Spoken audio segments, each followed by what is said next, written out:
ಪ್ರೀತಿಯ ರೈತರೇ, ತಮಗೆಲ್ಲರಿಗೂ ಮುತ್ತಜ್ಜನ ಕೃಷಿಗೆ ಸ್ವಾಗತ.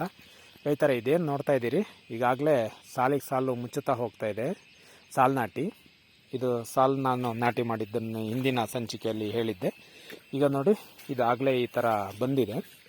ಇವತ್ತಿಗೆ 1 ತಿಂಗಳು 13 ದಿನಗಳು ಈ ಸಸಿಗಳಿಗೆ.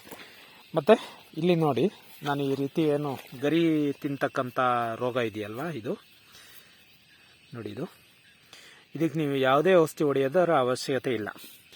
ಸ್ವಾಭಾವಿಕ ನೀವು ರಾಸಾಯನಿಕ ವಸ್ತುಗಳನ್ನು ಉಪಯೋಗಿಸೋದೇ ನೀವು ಬೆಳೆ ಬೆಳೆದ್ರೆ ಅದು ಹತೋಟಿಗೆ ತಂದ್ಕೊಳುತ್ತೆ. ಮತ್ತು ಇಲ್ಲಿ ಇನ್ನೊಂದೇನಪ್ಪ ಅಂದರೆ, ಈ ರೋಗ ಹತೋಟಿಗೆ ತರಲಿಕ್ಕೆ ನೀವು ಅರ್ತೆ ಹೊಡೆದ್ಬಿಟ್ಟು ಮರ ಅಂದರೆ ನೋಡಿ, ನಾನು ಆ ಥರ ಅದೇ ಪಕಾಸಲ್ಲಿ ಮಾಡಿದ್ನೆಲ್ಲ ಅದನ್ನು ಇದ್ರ ಮೇಲೆ ಸವ್ರು ಬಿಟ್ಟರೆ ನಿಮಗೆ ಅದು ಹೊರಟೋಗ್ಬಿಡುತ್ತೆ. ಇಷ್ಟನ್ನು ಮಾಡಿದರೆ ಸಾಕು ನೀವು.